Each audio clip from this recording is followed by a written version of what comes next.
Bonsoir à toutes et à tous et bienvenue dans votre émission Santé et Vie. Ce soir, nous mettons en lumière un sujet de santé publique, une maladie souvent méconnue, la drépanocytose, qui est une pathologie génétique qui touche des millions de personnes à travers le monde. Nous explorerons ensemble, chers téléspectateurs, dans cette émission, les causes, les symptômes et les avancées scientifiques dans le traitement de cette maladie au Togo. Et pour ce faire, nous recevons chez vous et pour vous, chers téléspectateurs, un spécialiste de santé, le docteur Hessou Maounigan. Il est médecin pédiatre. Bonsoir, docteur. Bonsoir, madame. Bienvenue dans les locaux de la RTJVA. Merci beaucoup. Alors, docteur, dites-nous, la drépanocytose, on en parle. Qu'est-ce que cette maladie, en fait, en réalité? Ok, merci beaucoup. La drépanocytose, c'est d'abord une maladie héréditaire. Quand on dit héréditaire, c'est qu'on la reçoit des deux parents qui forcément ne sont pas malades. Et puis génétique aussi, et qui touche les globules rouges. Les globules rouges qu'on appelle encore les hématies. Et c'est pour ça que d'autres diront que la drépanocytose, c'est l'hématie. Dans nos jargons vulgaires, les gens appellent la drépanocytose. Parce que ça touche les globules rouges. Alors, en fait, la drépanocytose, c'est une anomalie au niveau de l'hémoglobine. Oui. L'hémoglobine, on va la simplifier terre à terre. Oui. C'est un élément des globules rouges qui transporte de l'oxygène. Alors, qui transporte de l'oxygène pour tous les organes. Et il faut noter qu'au niveau de l'hémoglobine, il y a des hémoglobines normales et des hémoglobines anormales. Les hémoglobines normales, c'est l'hémoglobine A, l'hémoglobine A2 ou l'hémoglobine F. Et puis les hémoglobines anormales, il y a l'hémoglobine S, C, D, E et puis et O. Donc la drépanocytose est définie comme la présence de l'hémoglobine S dans l'organisme d'une personne. L'hémoglobine S qui en fait est une hémoglobine anormale. Alors, une fois qu'il y a présent de l'hémoglobine S, on va parler de la drépanocytose. Et il y a deux formes majeures de la drépanocytose. Il y a d'abord la forme majeure qui est la forme maladie. Et c'est ces formes, par exemple les SS. Donc il y a deux hémoglobines S qui sont présents. Alors, donc c'est la forme majeure. Et puis, il y a aussi la forme SC, qui est aussi la forme majeure qui manifeste la maladie. Donc, il faut retenir d'emblée que normalement, on parle de la drépanocytose, seulement la forme SS ou bien la forme SC. Maintenant, ceux qui ont une seule hémoglobine S, par exemple, anormale, par exemple, la personne est AS, la personne n'est pas en fait drépanocytaire malade. Donc la personne est porteur du gène malade et quand elle va rencontrer une personne qui a le même gène malade, comme elle, les deux, en s'unissant, peuvent transmettre la maladie à leur enfant. Donc, ceux qui sont porteurs du gène S sont asymptomatiques, c'est-à-dire ne manifestent pas la maladie. Donc, mais par aberration, les gens vont dire, je suis drépanocytaire, AS, oui, mais vous, en fait, vous n'êtes pas malade. Vous pouvez sentir, vous êtes porteur, les porteurs sains. Vous pouvez ressentir les mêmes douleurs que les drépanocytaires. Il faut aller chercher les autres causes de votre douleur que de dire que vous avez la drépanocytose, forme maladie. D'accord, docteur. Alors, docteur, comment est-ce que nous pouvons expliquer le fait que des parents qui ne souffrent pas forcément de cette maladie puissent transmettre voilà, les gènes-là de la drépanocytose à leur enfant? Comment est-ce que nous pouvons expliquer cet état de fait, docteur? Merci beaucoup. En fait, c'est ça le problème autour de la drépanocytose, parce que les deux parents qui sont apparemment sains s'étonne d'avoir un enfant malade. La drépanocytose est une maladie qui a un mode de transmission autosomique récessive, c'est-à-dire que pour que vous soyez malade, vous avez forcément besoin de recevoir une partie de la maladie de papa et l'autre partie de la maman, pour que les deux ensemble donnent maintenant, s'expriment par la maladie. Donc, c'est ce qu'on appelle le mode de transmission autosomique et récessif. Il y a d'autres maladies. Une fois que vous avez une petite partie, de papa, vous êtes déjà malade. Mais pour la drépanocytose, il faut forcément recevoir de chacun des deux parents, du père et de la mère. Du père et de la mère, une partie pour être malade. Et c'est pour ça que nous disons que c'est très capital que les parents le sachent avant d'être ensemble. Voilà. D'accord. Alors, docteur, parlons toujours de la drépanocytose. Quelle est la situation de cette maladie dans notre pays, le Togo? Ok, merci beaucoup. Il faut dire qu'au départ, la drépanocytose est une maladie des Noirs. D'accord. Oui, c'est une maladie qui est plus fréquente en Afrique subsaharienne. On la retrouve aussi en Asie, aux États-Unis. Oui. Mais compte tenu du métissage avec le mariage, la mondialisation, aujourd'hui, en France, en Europe, il y a des drépanocytaires. Et en Afrique, on estime que 500 000 bébés naissent chaque année avec la drépanocytose. C'est quand même c'est beaucoup. Mais quand nous revenons au Togo, les études ont montré jusqu'alors que quand on prend 100 Togolais, il y a 2,6 qui sont drépanocytaires SC. D'accord. C'est beaucoup. C'est énorme, docteur. C'est énorme. Maintenant, quand on prend 100 Togolais, il y a 1,3 Togolais qui sont drépanocytaires SS. C'est ce que les statistiques nous donnent. Maintenant, d'une manière globale, quand on prend 100 Togolais, il y a 15 à 16% qui sont porteurs sains de la maladie. De la maladie. Donc, pour dire aussi que Dieu nous a bénis. Donc, ça veut dire qu'il y a 85% des Togolais qui sont normaux, si on peut le dire. Oui.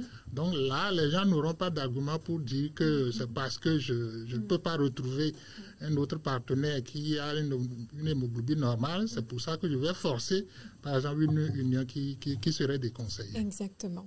Alors, quels sont les signes ou manifestations de la drépanocytose, docteur? Comment identifier qu'on est souffrant ou qu'on est porteur des gènes de la drépanocytose, docteur? Merci beaucoup. La drépanocytose, on vient de le dire tantôt, ça intéresse les globules rouges. Et on nous a appris que les globules rouges donnent la couleur rouge au sang. Oui, tout à fait. Mais la globule rouge ou bien l'hémoglobine, transporte de l'oxygène pour les organes. Et on sent qu'un organe qui n'a pas d'oxygène n'est pas vivable. Oui, maintenant, le problème de la drépanocytose, c'est que le globule rouge chez le drépanocytaire, dans certaines circonstances, se déforme. Normalement, un globule rouge normal est rond. C'est comme un ballon. Oui. Dieu l'a créé ainsi pour que la circulation dans les vaisseaux soit facile. Maintenant, chez le drépanocytaire, devant certaines situations, ce globule rouge se déforme et perd sa forme ronde. Et prend maintenant la forme de fossile ou bien la forme de banane. Donc, du coup, au lieu d'être rond, c'est carrément déformé. Déformé en forme de demi-lune ou bien en forme de banane. Donc, du coup, dans la circulation sanguine, ce globule rouge déformé se bloque. Ça se bloque au niveau des vaisseaux.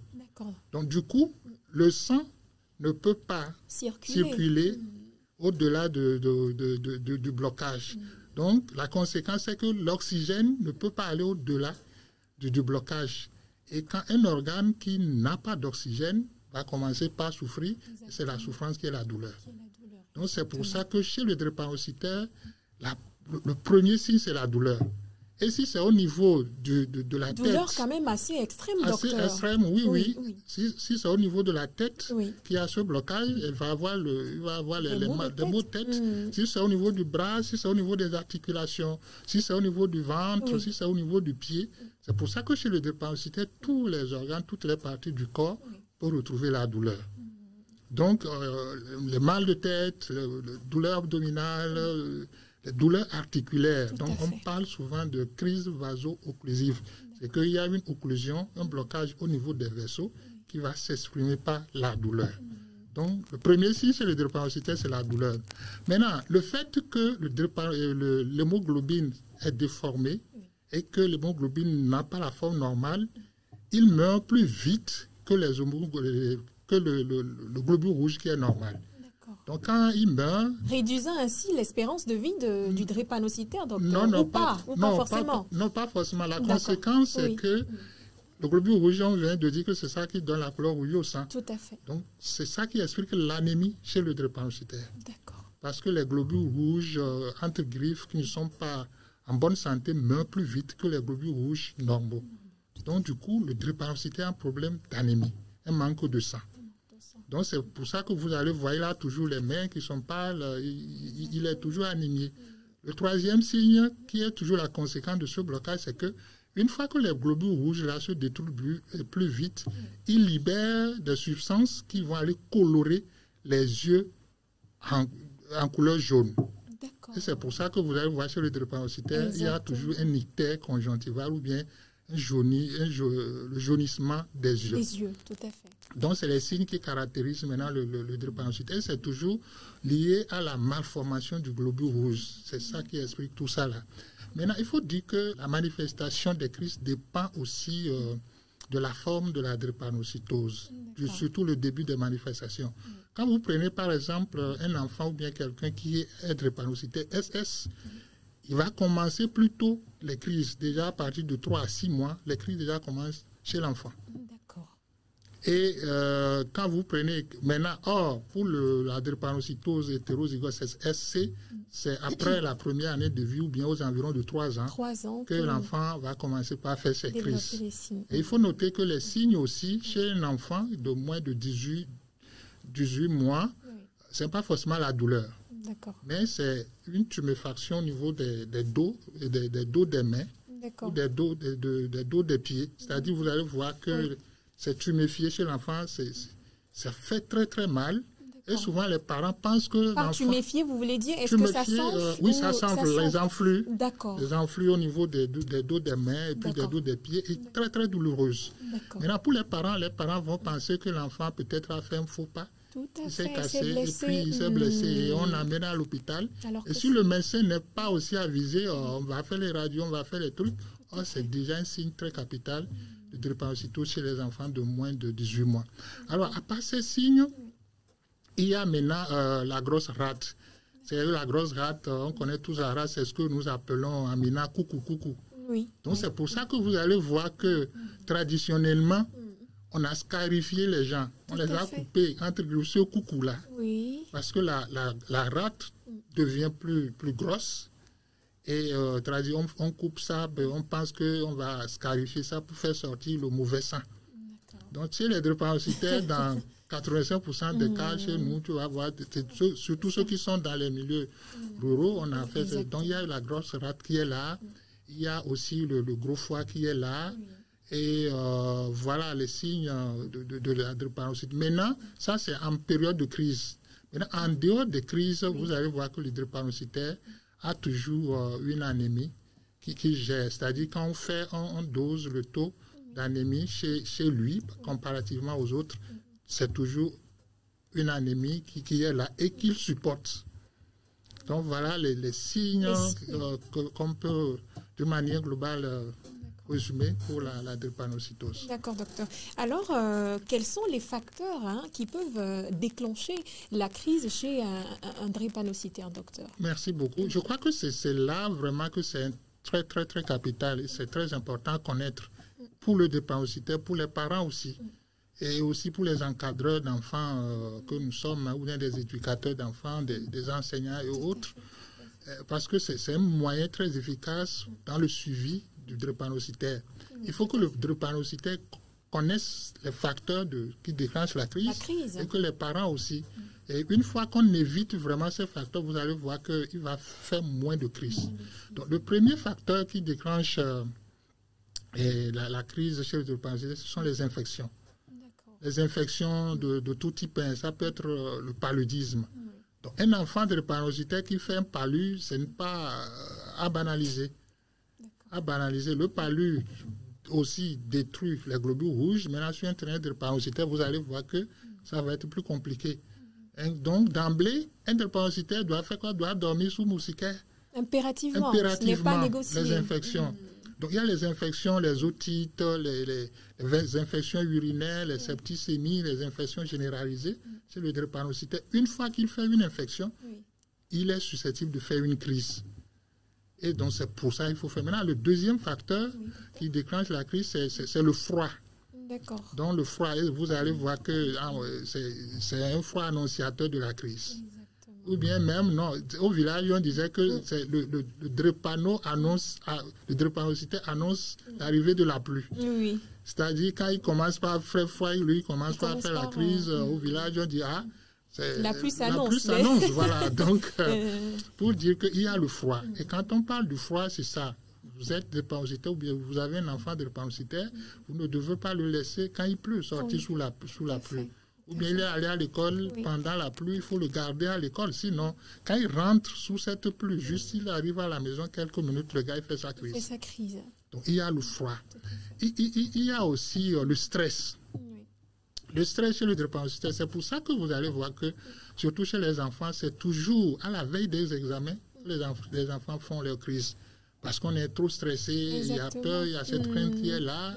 Ou bien papa et maman ils mettent trop de pression pour que j'opte plus de moyenne. Donc, le stress chez le drépanocytaire, voilà, ça c'est un facteur déclenchant de la crise. Et l'autre chose, c'est l'attitude. Parce que plus on monte en attitude, plus l'oxygène diminue. D'accord. Donc, un drépanocytaire qui va sur une montagne, vraiment, là, il y a moins d'oxygène. Ou bien un drépanocytaire qui doit prendre un avion. Un avion, par exemple, justement. Voilà. Donc, Dieu merci qu'aujourd'hui, nos avions sont maintenant assez équipés pour pouvoir les aider. Sinon, avant, les gens faisaient des crises de drépanocytaire en plein vol et puis décédaient gratuitement. Parce que plus on monte en altitude, la quantité d'oxygène diminue. C'est un facteur déclenchant de la crise chez le drépanocytaire. Pour finir, l'autre facteur déclenchant la crise, c'est les activités physiques intenses. D'accord. Un drépanocytaire qui veut jouer comme les autres aussi, après le jeu, vraiment, le gars va faire sa crise. Ou bien il veut faire sport, les activités physiques à l'école. Il court, après il va faire sa crise. Est-ce que cela inclut que les drépanocytaires ne doivent pas faire des activités sportives ou intenses. Des exercices intenses. D'accord. Par exemple, ils sont limités. Ils sont limités. Par exemple, pour le football, dans les académies de foot, c'est vraiment un critère pour sélectionner les joueurs de haut niveau. Si tu es drépanocytaire ou bien tu as un taux d'hémoglobine S à certains niveaux, tu n'es pas sélectionné. Ou bien le drépanocytaire dans le milieu rural, il va au champ avec son papa, il prend la roue pour travailler, il fait une activité physique, le soir il revient, il fait sa crise. Donc voilà les crises, les facteurs qui déclenchent la crise chez les drépanocytaires. Ces facteurs sont très très importants à connaître et par le drépanocytaire et par les parents. Et une fois qu'on les évite, l'enfant fera moins de crises et ça va améliorer comme ça son survie. Voilà. Alors pour les fidèles téléspectateurs qui viennent de nous rejoindre, vous êtes dans votre émission Santé et Vie et le thème autour duquel nous sommes en train de débattre en compagnie du docteur Aessou Maounigan. Il est médecin pédiatre, n'est autre que la drépanocytose, mieux comprendre pour l'éviter. Alors docteur, nous poursuivons notre série de discussions. Alors la drépanocytose, comment est-ce qu'elle se transmet, docteur? La drépanocytose se transmet de parents aux enfants. Oui. C'est le seul moyen de transmission de la maladie. C'est le seul moyen de transmission. Malheureusement, dans nos milieux, les gens pensent toujours que c'est la sorcellerie, c'est un envoûtement. Et puis, surtout les hommes, dans certaines communautés, on pense que c'est la femme qui est porteuse de ce malheur. Alors qu'il faut impérativement que les deux parents lèguent ou bien donnent vraiment ce gène malade à leur enfant. Et les hommes vont jusqu'à même, on divorce les femmes avec ça. À cause de ça, le monsieur va dire, regardez, moi, je suis en bonne santé, je suis en pleine forme, dans notre famille, il n'y a jamais eu de drépanocytaire, donc tu as ramené ça.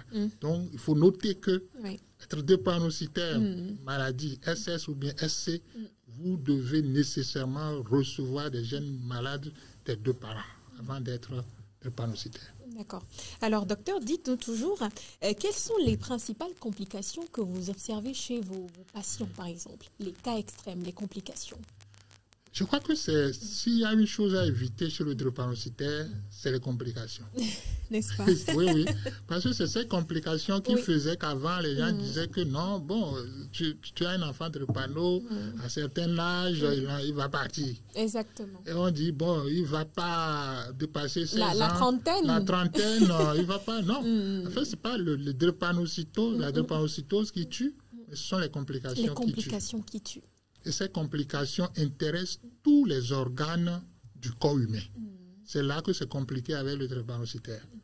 Commençant d'abord par le fait qu'il soit anémié d'une manière chronique. Exactement. Cette anémie peut s'aggraver d'une manière brutale et l'amener vers la mort. Donc l'aggravation de son anémie qui gérait pendant tout ce moment a fait que l'enfant décède d'un seul coup. Maintenant, l'autre complication aussi, c'est les complications au niveau des os et des articulations. D'accord. Et surtout au niveau de l'articulation de la hanche. Au niveau des reins? Oui, de la hanche. Là, oui, au niveau de la hanche. Souvent, chez le drépanocytaire, on appelle ça la nécrose de la tête fémorale. C'est là où l'os du pied est en contact avec la hanche. Cette articulation qui nous fait mouvoir pour qu'on puisse marcher. Donc, chez le drépanocytaire, compte tenu de la maladie, c'est que la tête, là, il y a ce nécrose et perd sa sphérosidité, c'est-à-dire que ne devient plus rond. Et du coup, l'articulation vraiment perd son sens et puis l'enfant, maintenant, en marchant, a tellement mal. Donc, la première complication, c'est ça au niveau des os longs aussi, hein, ça peut être au niveau de l'omoplate, ça peut être autour. Donc, ce qui fait que ça entraîne vraiment une situation grabataire chez l'enfant. L'enfant handicapé, on est obligé de lui trouver des cannes ou bien on va opérer, mais opérer aussi pas à tout âge. Donc, il y a cette complication au niveau des os. L'autre complication au niveau des os aussi, ce sont les infections au niveau des os, que nous appelons des ostéites ou bien des ostéomyélites. C'est-à-dire l'infection au niveau des muscles qui va atteindre les os. Et si ce n'est pas bien traité, ça peut coûter la vie chez autre drépanocytaire. L'autre complication, c'est au niveau des yeux. Un drépanocytaire ne doit pas blaguer avec ses yeux. Il va voir toujours l'ophtalmologiste pour l'accompagner, parce qu'il y a des complications aussi oculaires. Il y a des complications neurologiques.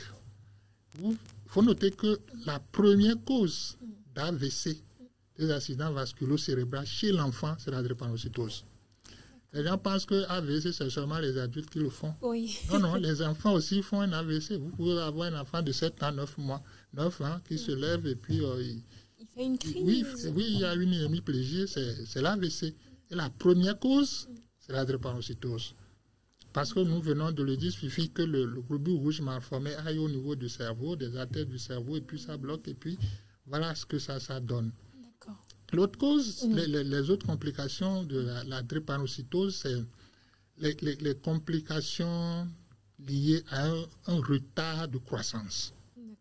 Quand vous comparez le drépanocytaire avec les enfants ou bien les personnes du même âge, c'est quelqu'un qui a une petite taille. C'est quelqu'un qui, quand vous voyez déjà le ventre, donc il y a un problème de croissance. On appelle retard de croissance. Et qui dit retard de croissance dit aussi retard de puberté.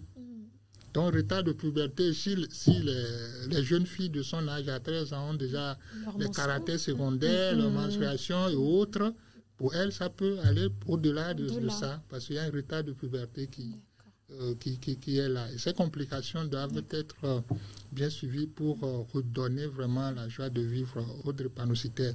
Il y a une complication aussi chez les drépanocytaires garçons. D'accord. Particulièrement chez les garçons. Oui. C'est ce que nous appelons le priapisme. D'accord. Le priapisme chez le garçon, c'est une érection douloureuse et irréductible en dehors de toute stimulation sexuelle. Chez le jeune drépanocytaire. C'est-à-dire, c'est pas qu'il a pensé à faire le sexe ou il n'a pas stimulé le sexe, mais il se relève et puis le pénis en érection, et puis ça ne se réduit pas. Et c'est toujours le même mode. C'est parce qu'il y a un globule rouge mal formé qui, au niveau du pénis, au niveau des veines, a bloqué là. Et ça, il faut agir. Sinon, il peut perdre comme ça sa virilité. Voilà. Donc, et puis, les parents ne sachant pas ça aussi, on va commencer par l'accuser. Tout à fait. Le jeune drépanocytaire qui a ça, on va penser que non, c'est parce qu'il a regardé Exactement. un film pornographique oui, ou bien il a fait des trucs. Oh non, lui, il est innocent, il ne sait pas. C'est les complications de ça. Il faut vraiment que les parents puissent avoir ces genres d'informations, docteur. C'est oui, vraiment très important.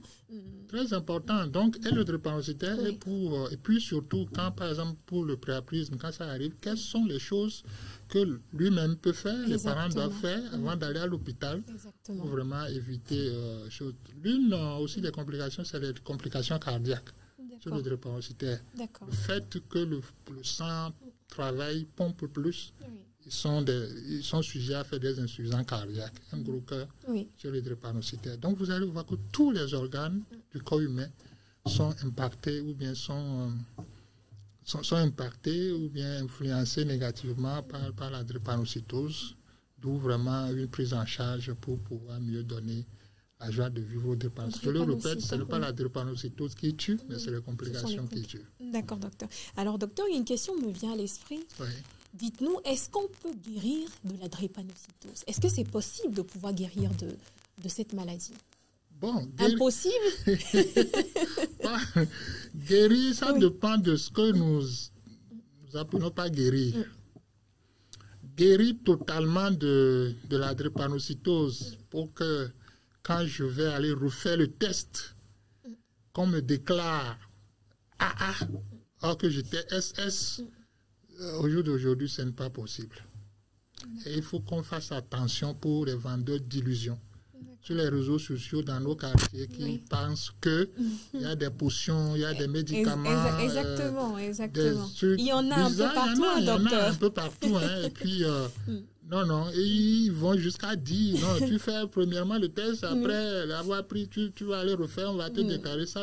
Faisons beaucoup attention. Exactement. Donc, guérir totalement d'une maladie génétique, non, parce que c'est inscrit dans notre gène. Exactement. Ce n'est pas dans le sang. Donc, guérir totalement de la drépanocytose, non. Le seul moyen de guérir de la drépanocytose, c'est de faire la greffe de la moelle. La greffe de la moelle, c'est simple à dire, mais c'est très compliqué, très lourd. Et même en Afrique, il y a certains pays qui le font, mais là aussi, le risque est très, très rare. Et ça coûte vraiment les 2 yeux de la tête. Exactement. Ça demande vraiment de plateau technique, des conditions strictes.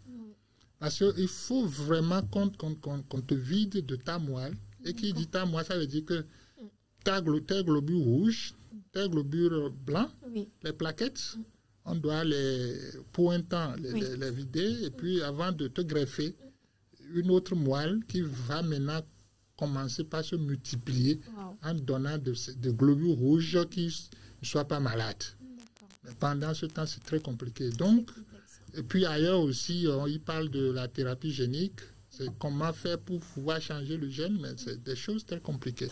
Donc c'est pour ça que pour nous au Togo aujourd'hui, on ne peut pas guérir totalement de la drépanocytose, mais on peut accompagner le drépanocytaire à moins faire de crise, à moins faire les complications. Exactement. Et comme ça, on va améliorer maintenant son expérience de vie, et puis c'est ce qu'on peut faire pour le moment. D'accord. Alors, docteur, nous allons à présent nous intéresser aux moyens de traitement qui sont disponibles dans notre pays. Alors, dites-nous, quels sont ces moyens-là de traitement disponibles pour le drépanocytaire ici au Togo, par exemple? Bon, ici au Togo, il faut dire aujourd'hui que depuis quelques années, il y a le Centre national de recherche et des soins drépanocytaires que l'État a mis sur pied, surtout ceux qui sont à Lomé, dans la région maritime, qui est juste à l'entrée du CHU Campus. Et c'est un centre aujourd'hui qui est spécialisé dans l'accompagnement des enfants drépanocytaires. Donc c'est une opportunité parce que les spécialistes sont là. Et nous, on a déjà travaillé avec ce centre, vraiment on a eu des résultats spectaculaires.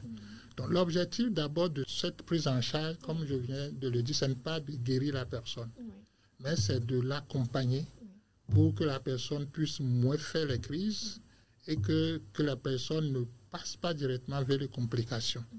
Et ceci va améliorer maintenant sa qualité de vie. Et les moyens, le premier moyen, c'est un suivi médical régulier. Très important. Quand on parle de suivi médical régulier, c'est que quand on prend par exemple un drépanocytaire SS, il est recommandé qu'il aille voir le médecin chaque trimestre. C'est-à-dire 4 fois de l'année, si vous avez un enfant SS ou bien si vous êtes drépanocytaire SS, vous devez rencontrer le médecin, le spécialiste. Et aujourd'hui, le spécialiste, normalement, c'est les hématologues, c'est les pédiatres, c'est tout médecin, les médecins généraux, oui, au moins rencontrer. Et là, maintenant, qu'est-ce qu'on fait? C'est-à-dire, on va faire le point de votre maman, on vous réexamine. Est-ce qu'il y a des complications? Est-ce qu'il y a des analyses qu'il faut faire au niveau cardiaque? On vous refait vers l'ophtalmo, on vous refait vers l'ORL, on vous refait vers le cardio. Et on fait le point avec les analyses et maintenant on vous prescrit. Pas prescrit médicaments, mais voilà. Donc c'est d'abord un suivi médical régulier. Et je le répète, si vous êtes drépanocytaire SS au moins 4 fois dans l'année, vous devez voir votre médecin. Il ne faut pas attendre seulement qu'en cas de crise, qu'on va vous amener en catastrophe aux urgences. Non, non. Et si vous êtes SC, au moins 3 fois, vous devez voir. Donc, il y a le suivi régulier qu'on doit pouvoir faire. Maintenant, le deuxième moyen aussi, c'est la prévention. Tout à fait. La prévention chez le drépanocytaire. Donc, on vient de le dire, le drépanocytaire doit dormir sous moustiquaire. Impérativement. Non négociable. Non négociable. Et l'autre chose, c'est le respect de la vaccination chez le drépanocytaire. Il y a certains vaccins qui sont clés chez le drépanocytaire. Mais malheureusement, ces vaccins sont un peu chers. Un peu chers. Mais une fois que vous arrivez à lui faire ces vaccins, parce que nous avions dit entre-temps que les infections aussi sont déclencheurs de la crise, donc l'enfant va faire moins de crises. L'autre chose aussi, c'est que chez les drépanocytaires en général, ils prennent de l'acide folique. L'acide folique, c'est un comprimé, c'est un petit comprimé qu'ils prennent, surtout les drépanocytaires SS. Et ils prennent ça. Ça va aider l'hémoglobine à mieux se régénérer. Et puis, les gens n'ont qu'à savoir aussi que le drépanocytaire qui prend l'acide folique, ce n'est pas pour augmenter sa quantité de sang. Non, non, non. C'est pas ça. C'est pas pour augmenter la quantité du sang, mais ça participe à la régénération de l'hémoglobine. Maintenant, l'autre moyen, je vais parler de la vaccination, oui, du suivi, c'est que il faut qu'on amène le drépanocytaire à comprendre sa maladie. Donc, à travers une éducation thérapeutique. Donc, c'est que le médecin ou bien le personnel de la santé va l'amener à comprendre ce qu'est la drépanocytose. Sa maladie, c'est quoi? Et comment est-ce que ça se manifeste? Surtout les facteurs déclenchants. Et l'autre chose aussi qu'on les apprend, c'est la gestion de la crise chez les drépanocytaires. Quand ça commence, il y a des antalgiques, des antidouleurs qu'on donne. Avant de se rendre dans un centre de santé. Oui, voilà. Et l'autre chose, c'est qu'on les demande d'essayer d'évaluer la gravité de la douleur sur une échelle de 10. Quand il arrive à ce niveau, il doit savoir que je peux prendre mon antalgique, mon antidouleur, mais quand ça dépasse, je dois aller vraiment à l'hôpital.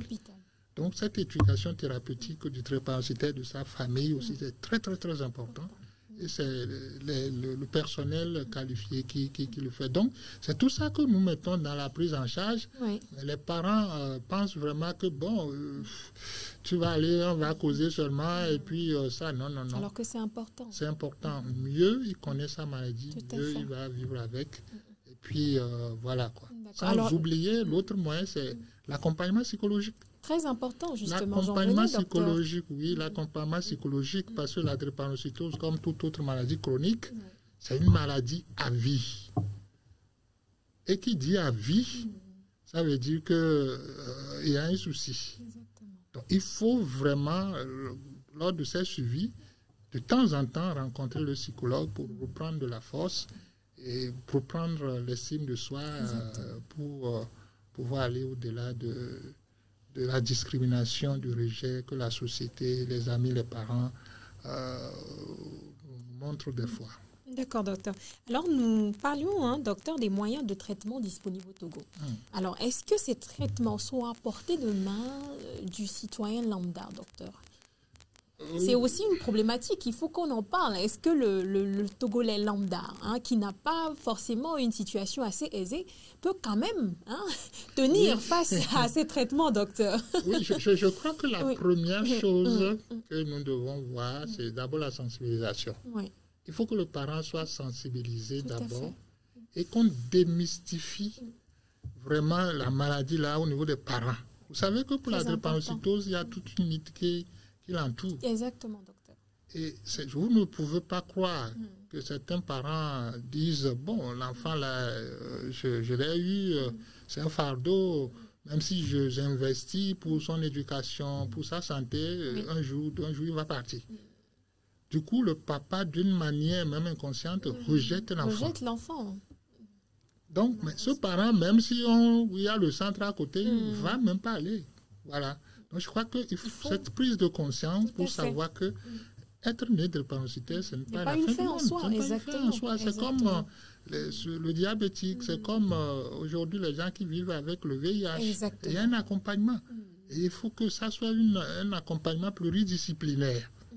Donc, c'est ce qu'il faut. Maintenant, c'est vrai que, surtout dans les milieux ruraux, il y a les structures spécialisées, oui, il y en a, il y en a, mais je crois qu'il y a ce souci aussi. Exactement. Et je crois que le centre que l'État vient de créer est en train de faire des efforts pour avoir au moins dans chaque région des points focaux qui maîtrisent vraiment la maladie, qui accompagnent. Mais je leur assure que, même que ça soit un infirmier au niveau du CMS, un médecin, moi, les premiers soins, les premiers conseils, on va les donner.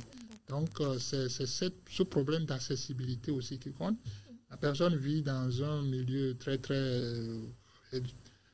éloigné et puis venir. Donc, il y a tout ça là qui ajoute.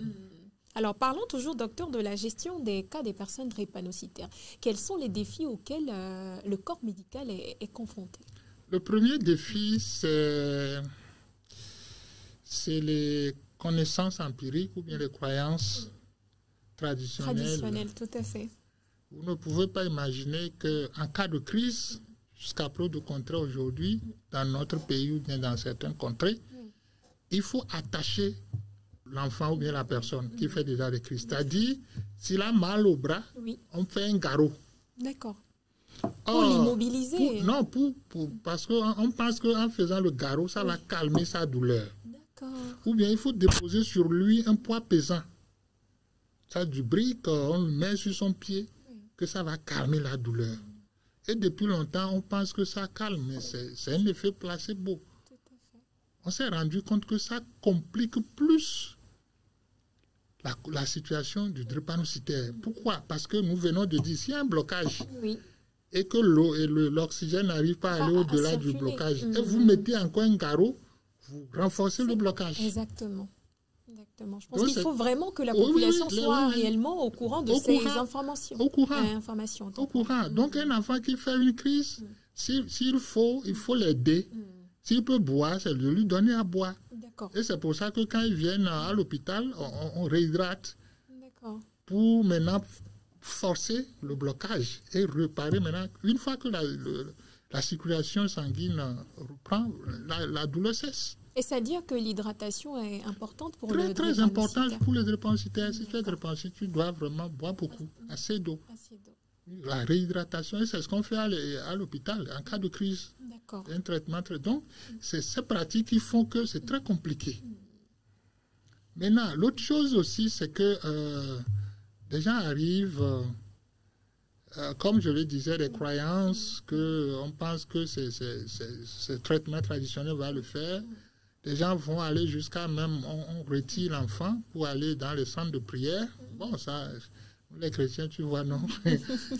Bon, que le Seigneur va le faire. Exactement. Là, on ne doute pas. Mais quand même, on fait ce qu'il y a lieu de faire. On peut prier même à distance.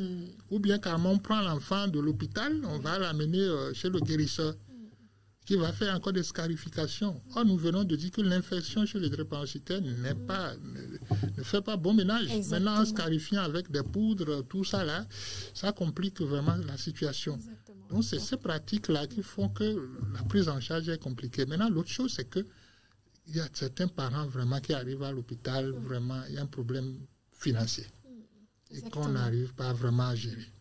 La drépanocytose aujourd'hui, je crois qu'on va le dire, est budgétivore.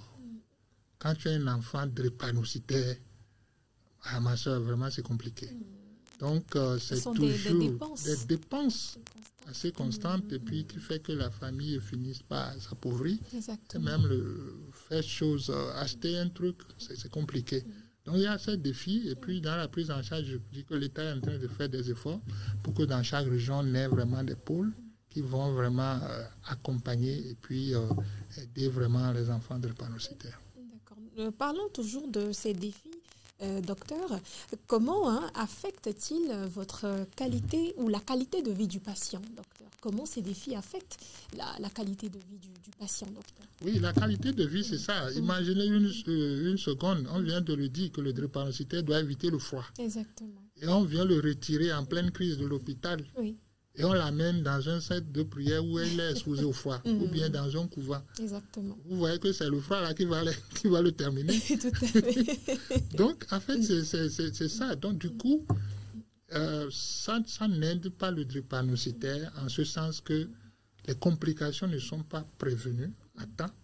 Et finalement, il va passer à l'étape de complications. Et je viens de le dire, une fois arrivé à certaines complications, ça veut dire que c'est compliqué. Vraiment son problème. Donc ça impacte vraiment ça. Maintenant, l'autre chose, un enfant devant qui les parents disent oh, ou bien quelqu'un visite la famille pour dire on obéit à quand elle a 20 ans, elle a pour alors on va matin de son lot. Alors quand 30 ans, elle va diviser elle a pour l'enfant qui écoute ça ou bien la personne qui écoute ça, vous pouvez lui donner même le meilleur traitement du monde, il peut pas supporter. Tout à fait. Donc, ça passe déjà par le mental, la psychologie. Voilà, donc en fait, c'est les difficultés de la maladie. Et puis, l'une des difficultés, c'est la méconnaissance de la drépanocytose.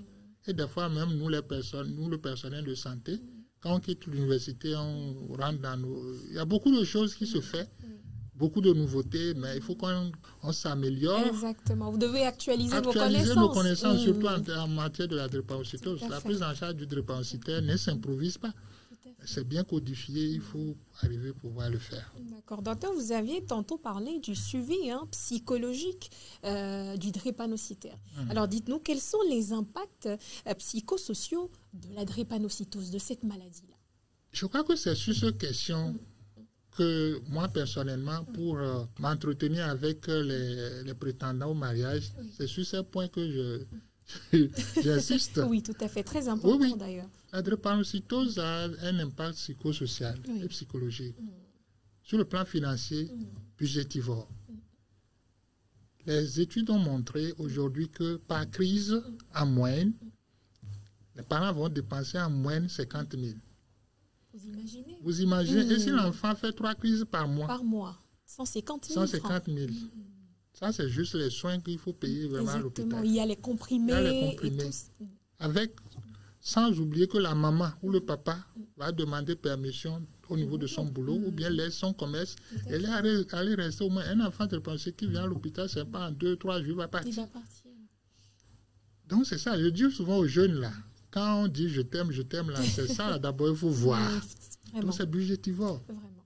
Maintenant, l'autre chose, c'est que sur le plan psychologique, le drépanocytaire est sujet de la discrimination. La discrimination qui fait que si, par exemple, c'est une jeune fille, les gens, voyant sa forme, on voit retard de croissance, retard pubertaire et autres là, aucun homme n'aimera vraiment aller là-bas. Même si un homme l'approche, la famille va dire aux amis, oh, toi, c'est là-bas que tu veux aller.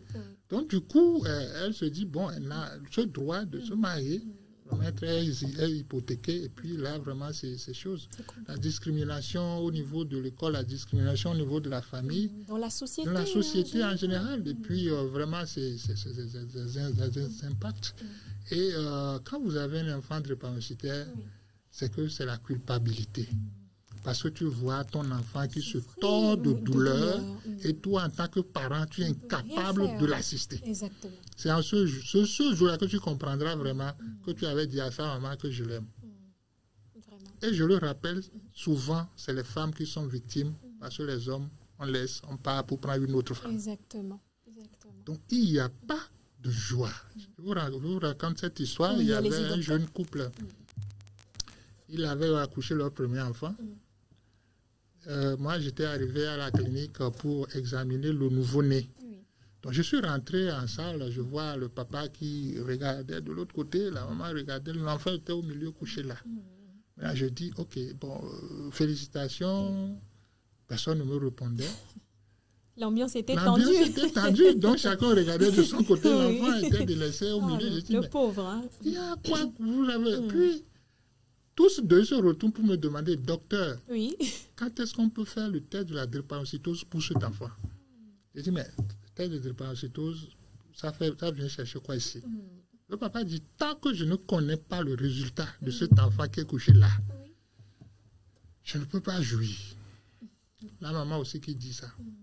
Je dis, oh bon, ok, au Togo, c'est autour de 6 mois qu'on peut faire le test, même si aujourd'hui, quand même, on peut le faire déjà à la naissance. D'accord.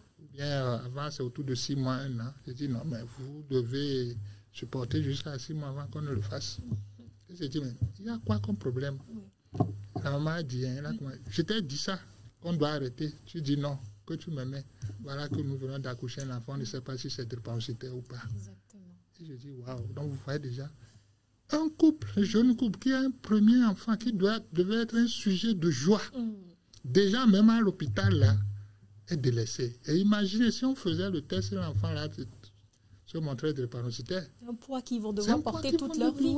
Toute leur vie. Donc, en fait, c'est le drépanocytose vraiment un impact social et puis qu'on ne doit pas négliger. Voilà. D'accord, docteur. Alors, docteur, nous nous sommes intéressés là aux impacts psychosociaux de cette maladie. Alors, docteur, dites-nous et aux chers téléspectateurs qui nous suivent, comment pouvons-nous prévenir cette maladie? Prévenir ou bien éviter la drépanocytose, c'est le meilleur traitement. Et c'est ce que nous devons faire. Tout à fait, docteur. Si on veut finir avec cette maladie, la prévention, c'est le dépistage pendant la période néonatale, c'est-à-dire déjà la naissance. À la naissance. Le nouveau-né, l'enfant, votre enfant, vous devez le dépister. Si vous n'avez pas pu le faire avant le mariage, il faut nécessairement faire le test de la drépanocytose. Et moi, je dis, ce n'est même pas avant le mariage, déjà à l'âge d'adolescence. Il faut que la jeune fille, le jeune garçon connaisse déjà son statut avant d'approcher ou bien d'être approché. Et une fois que quelqu'un t'approche en tant que jeune fille, la première question à lui poser, c'est que tu as fait ton test, tu es comment? Et quand tu vois que ça correspond à une union vraiment conseillée, que vous allez commencer vos histoires de je t'aime, je t'aime. Ça, c'est très, très capital. Exactement. Donc, il faut faire le test à la naissance ou bien avant le mariage. Mais malheureusement, aujourd'hui, les gens vont attendre, ils font leur chemin, ils s'aiment, ils vont même faire leur fait pas de mariage. Et peut-être c'est l'Église qui a exigé qu'on fasse le test. Et maintenant que le test, l'union là, de conseil, tu vas le voir, ils deviennent ils croient plus que même Abraham, le père de la foi. Et c'est là qu'ils vont commencer par faire des théorèmes bizarres. Non, non, ce sont ça. Donc, il faut ça pour pouvoir en finir avec la drépanocytose. Et l'autre, la sensibilisation dans les communautés. Voilà. Et ça va vraiment beaucoup aider. Et puis maintenant, la prise en charge, tout ça là, va contribuer vraiment à prévenir la maladie. Et de grâce, pardon, on ne discrimine pas une personne drépanocytaire. Il n'est pas demandé d'être né drépanocytaire. Tout à fait. Donc c'est une maladie comme toute autre. Il faut plutôt l'accompagner, le soutenir pour que ce patient puisse vraiment vivre sa vie comme les autres. D'accord. Alors docteur, nous tendons pratiquement vers la fin de cette émission. Mais bien avant de la clôturer, quels sont vos conseils que vous pourriez éventuellement donner pour les jeunes fiancés avant leur mariage? Pas pour les jeunes fiancés, pour les jeunes avant qu'ils n'aillent aux fiançailles. D'accord, docteur. C'est très capital. Exactement, parce que c'est l'erreur que nous faisons. Je fait. passe par ce canal pour dire un grand merci aux églises, certaines églises, certaines dénominations aujourd'hui qui systématiquement, dans les bilans prénuptiaux, exigent le test de la drépanocytose. Mais là où le problème se pose, c'est que quand le test vient, les jeunes s'obstinent et ils ne veulent pas écouter. Par pardon, chers jeunes, pardon. Allez vous faire votre test et suivez les conseils que le médecin vous donne. Et pour résumer, quand vous faites votre test et vous êtes AA, ça veut dire que vous pouvez marier tout le monde, même le drépanocytaire. D'accord. Sans pour autant que les enfants ne soient infectés? Oui, oui. D'accord. Oui, il faut retenir cette phrase. Vous faites votre test, votre électrophorèse de l'hémoglobine, et que c'est AA. Vous pouvez marier tout le monde, même le drépanocytaire SS. D'accord. Parce que le drépanocytaire SS aussi a le droit de mariage. Et aussi, certains parents refusent ça, c'est pas bon. SS, par exemple, AA, ça veut dire que vous aurez des enfants AS qui ne sont pas malades. D'accord. Donc, on retient, quand on est AA, on peut marier tout le monde. Deuxième point qu'on doit retenir, c'est que quand vous faites votre test et que vous n'êtes pas AA, vous devez marier quelqu'un qui est AA. Impérativement. Impérativement.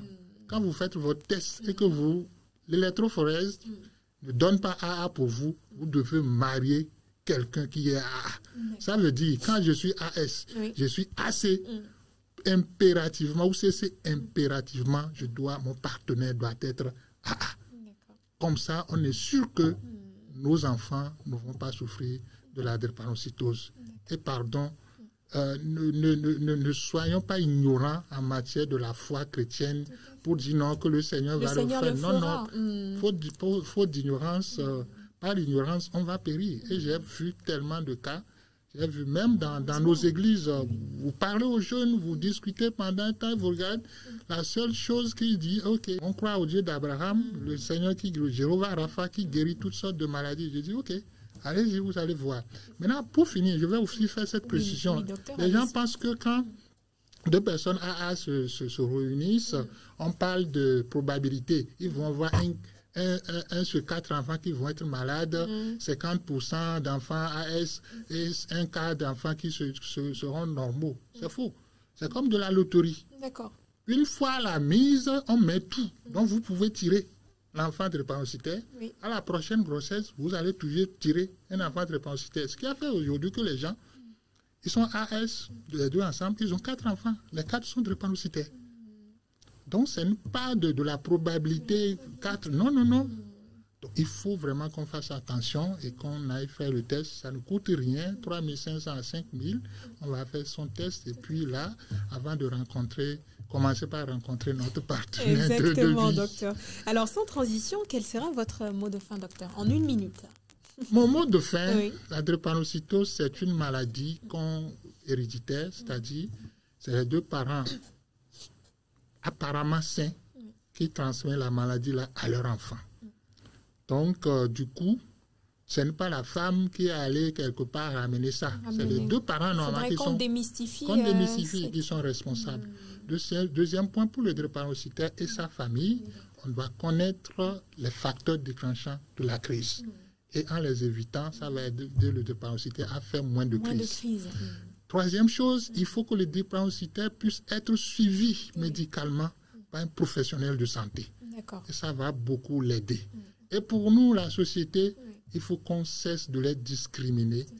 Il faut qu'on sache qu'ils ont aussi les droits comme les autres. Et nous dire que cette histoire que le drépanocytaire va mourir à un certain âge est révolue. Aujourd'hui, avec une prise en charge bien codifiée, ça a amélioré vraiment l'espérance de vie chez le drépanocytaire. Et pour nous jeunes qui ne sont pas encore dans le mariage, c'est possible d'avoir un mariage heureux, de vivre vraiment jouissant de son mariage. Allez faire votre test et lorsque vous êtes AA, vous pouvez marier tout le monde. Mais quand vous n'êtes pas AA, vous devez chercher quelqu'un ou quelqu'une qui est AA. C'est mon mot de fin. D'accord. Allez faire votre test, chers téléspectateurs, alors que nous concluons cette émission Santé et Vie axée aujourd'hui sur la drépanocytose. Gardez à l'esprit que la connaissance est notre meilleur allié dans la lutte contre cette maladie. Les avancées de la médecine offrent de l'espoir, mais il est essentiel que notre société se mobilise pour éveiller les consciences et soutenir les patients, comme le docteur vient de le dire. Merci, chers téléspectateurs, pour votre intérêt à cette émission. Merci, docteur. Merci beaucoup, madame. Et surtout, chers téléspectateurs, faites de votre santé une priorité. On se retrouve pour un autre numéro de Santé et Vie. À la prochaine.